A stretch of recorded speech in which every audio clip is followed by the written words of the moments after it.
Look at these images. These are national borders. They were all decided based on natural features. For example, the North Korea-China border is the Yalu River. However, take a look at Africa. Borders here run bizarrely straight. If not, they would look awkward like this. This makes us think that there's an invisible hand crafting up African borders. But why?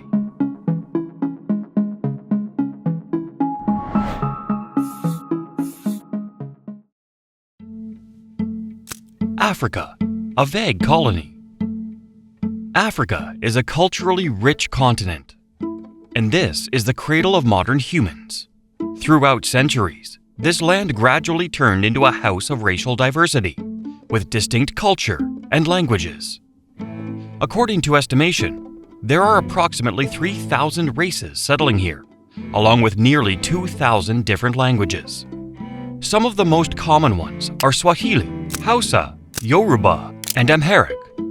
This richness creates a vibrant cultural tapestry, woven with thousands of unique customs, traditions, and beliefs.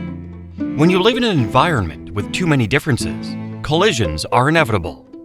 That's the case of some African races.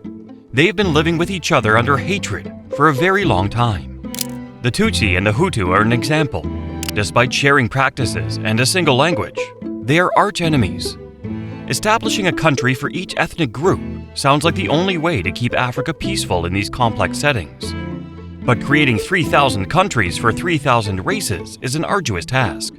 Let alone borders among them are sometimes ambiguous. This is caused by some similarities in languages, lifestyle, and intermarriage with people outside the tribe.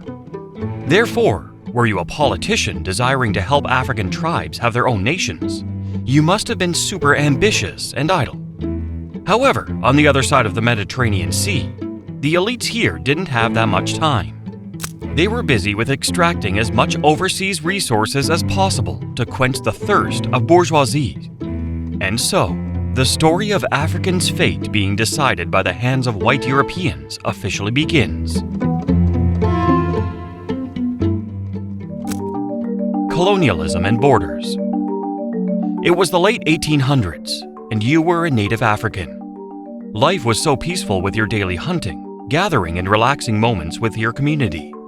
Then suddenly, you looked at the shore and witnessed giant monsters marching in one after another. Those were not monsters, they were massive sailing ships of the Europeans. The Industrial Revolution commencing last century had completely changed the old continent. Factories popped up everywhere. Laborers worked non-stop with the assistance of machines, which made productivity skyrocket. Manufacturing too many goods led to a huge problem. First things first, materials to maintain the production chain. Domestic supply would eventually be used up someday. This was the death sentence for European factories that were making huge profits.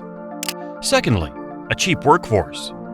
Besides optimizing profits, lowering costs was also a conundrum. Keeping a poor salary for workers was a bright idea. But waves of demonstrations demanding labor rights springing up like mushrooms after the rain made factory owners ponder so much about this. Third, consumer markets. Making too much yet selling too little would sooner or later result in overstock. This will lead to an oversupply crisis. If many people go through such a negative experience, the economy could collapse. So, how to solve all these problems at the same time? Europe turned to the south. Right, there's still a vast, untouched Africa. People here knew nothing about the Industrial Revolution, even more ambiguous about the notion of independent nations that Europe had developed since the 17th century. Moreover, explorers and merchants also discovered that this continent held a massive amount of natural resources. It's estimated that Africa accounts for 30% of global minerals resources, 8% of natural gas, and 12% crude oil. The biggest cobalt, gold, diamond, and platinum mines all lie here. Africa would also be a potential market with its huge population. Such a big fish for hungry European bourgeoisie. It's the background story of the giant ships approaching your village. They were the first line of the miserable history chapter that you and other Africans were going to endure. In fact, The root of colonialism in Africa took place in the 15th century by the Portuguese. Not until the 19th century did the UK and France notice the Dark Continent. Following these 2 centuries were Germany, Italy, and Belgium. However, Europeans then only stopped by the shores, unable to intrude any further. British historian George Sanderson described Europeans' awareness of Africa as follows. Until the 1870s, Africa as a whole had been a purely geographical concept. Much of Africa still remained what it had been to the first Europeans who circumnavigated it, a series of coasts surrounding a vast enigmatic blank. This was understandable, as the inner geography of Africa was kind of complex. Either you would be met with scorching heat, or you would have to suffer the harsh wilderness, where the specter of malaria or some untraceable local diseases could claim your life at any moment. Most frightening of all were the local tribes willing to pick up their weapons and chase you. But Europeans showed great adaptability. Harsh, weather-related diseases. Don't worry, as colonialist governments were pouring money in researching medicine. For instance, in France, a school named École de Faro was established. Doctors at this school were mainly set to work in French colonies around the world. Aggressive locals didn't matter anymore, as European firearms had been centuries ahead. In 1884, British inventor Hiram Maxim came up with the Maxim gun. This is considered the first machine gun in the world. All African lives were equal facing this weapon, even the most battle-hardened. It gave the European colonial powers a decisive edge in firepower, effectively rolling out the red carpet for their advance into the heart of the Dark Continent. Now there were no impediments for the Europeans.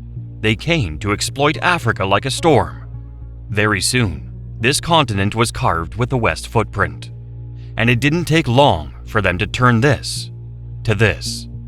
At that time, Europeans still saw the continent merely as a reservoir of resources to be exploited, with little regard for local cultures or traditions. As of 1884, large parts of Africa remained untouched by any European presence. However, a new issue began to emerge. The African cake was finite, and everyone wanted a slice. So, how much would each one get? European politicians could not take this question lightly. Without careful handling, tensions between colonial powers could easily escalate. It was like a spark dropped into an already volatile domestic political landscape. Thus, a set of rules was needed. The colonial powers gathered in Berlin to negotiate. Although 14 countries attended, the real players at the table were Britain, France, Germany, Belgium, and Portugal. Naturally, no African representatives were invited. Within the 4 walls of the German Chancellery, the partitioning began. Hanging in the corner was a map of Africa, much of it still blank. The latitudes and longitudes running across the continent looked like elegant slices, but they still weren't quite what European politicians had in mind. In fact, the old continent had already carved up Africa long before. The Berlin Conference simply served to legalize their colonial expansion. European leaders began using every tool at their disposal to calculate their share of the African pie. They relied on treaties signed with tribal chiefs, or on personal reports from the explorers who had set foot on the continent to define their respective spheres of influence. And if none of those existed, then get creative. Rulers and pencils were always within reach. As long as you and I could agree, we could draw a line. And that was that. Why bother worrying about the natives when what really mattered were the resources and markets?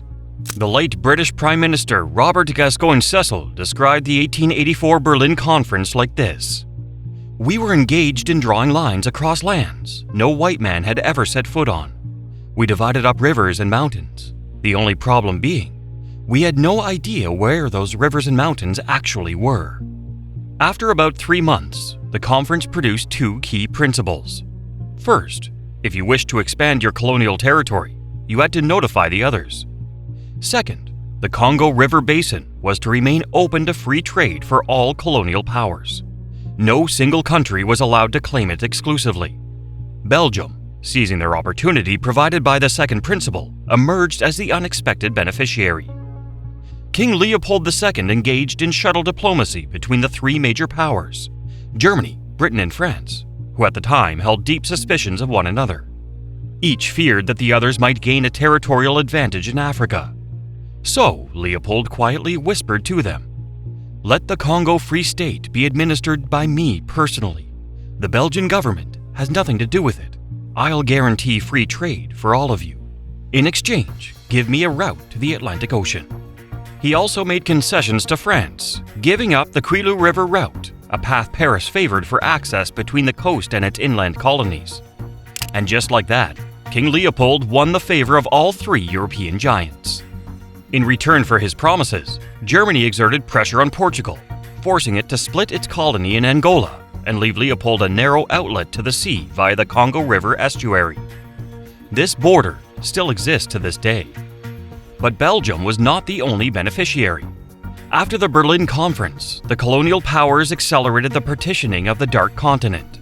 France quickly swallowed nearly all of West Africa, starting from Algeria. Britain rushed to seize territories in southern and eastern Africa, and even controlled several colonies on the west coast, such as Nigeria, Gambia, Ghana, and Sierra Leone. Germany held a few scattered territories on both coasts of Africa. Portugal and Italy also had their shares, though they were relatively insignificant compared to Britain and France. All of this happened with astonishing speed. Europe took just about 30 years to complete the division of Africa, without any regard for the continent's ethnic complexities. The final declaration of the Berlin Conference laid the groundwork for the subsequent land swaps and deals among the colonial powers. Take the border between Senegal and Gambia as an example. It was the result of a compromise between Britain and France, with France taking the Senegal River and Britain controlling the Gambia River. These two waterways provided London and Paris with access to sources of gold and rubber. Or consider the Hand of Namibia. This land, known as the Caprivi Strip, came into existence thanks to an agreement between Britain and Germany. Think of it this way. You were Germany, and you have a territory slot in Namibia that's 97 points complete. The missing 3 points were because the land didn't give you convenient access to the Indian Ocean. Meanwhile, next door, the Zambezi River flows through British colonies, and you know it empties into East Africa's eastern coast. So you proposed to London. I know you don't like those Portuguese, so I'll stand between you and them, if you let me access the Zambezi River. Britain agreed, and in 1890 Germany gained the Caprivi Strip. This strip served as a buffer zone between British territories to the south and Portuguese Angola to the north. And so, borders were drawn, slicing right through even the most culturally rich centers of indigenous peoples. To this day, Africa remains a tragic canvas, a work shaped by greed and a geographical testament to the carelessness of European colonizers. Of course, history also has its turning points. In 1960, 17 African nations gained independence, marking what is known as the Year of Africa in world history. Gradually, the entire continent was emancipated. They became independent countries, fully capable of renegotiating their borders to avoid ethnic divisions. But they did not. The newly independent African leaders feared reopening Pandora's box, which could unleash instability upon their young nations. Some argue that because African independence was granted by the colonizers, the countries had to accept inheriting these arbitrary borders as a price. There are also perspectives suggesting that the principle of maintaining historical colonial borders, as upheld by the African Union, has motivated newly established states to preserve the status quo inherited from the colonial era. To this day, we can still witness vivid remnants of Europe's historic land hunger. Alongside these legacies lie endless cycles of turmoil that the African people may never fully escape.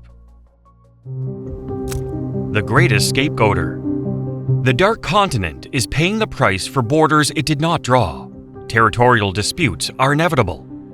There are minor disputes, like in the village of Koualou, located on the border between Benin and Burkina Faso.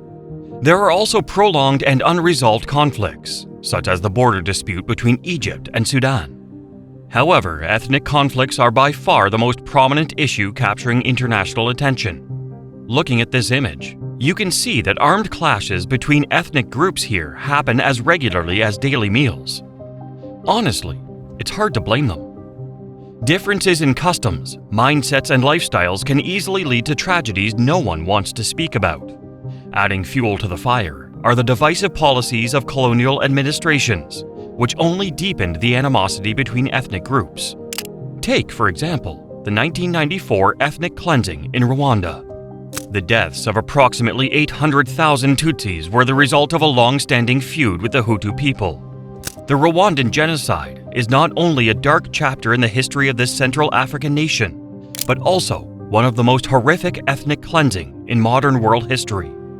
In the end, trapped in cycles of bloodshed and chaos, Africa remains synonymous with poverty to this day. The United Nations has informed us that in 2023, 1 in every 5 Africans faced food insecurity. If this ratio is applied to the actual population of the Dark Continent, it means that up to 300 million people are living in hunger. Despite numerous programs and aid shipments from the UN and other countries, the situation in Africa may take a very long time to improve, unless a ray of hope emerges amid the severe ethnic chaos engulfing the continent. Perhaps when drawing those artificial borders and arguing over them, none of the European colonial politicians ever imagined the consequences that Africans would still bear over 100 years later. Colonialism, and more specifically its carelessness, has plunged an entire continent into a dark reality. Africa truly has a tremendous challenge ahead, not only to overcome the borders that have shaped their countries, but also to break through the lines of adversity and become genuinely peaceful and prosperous nations.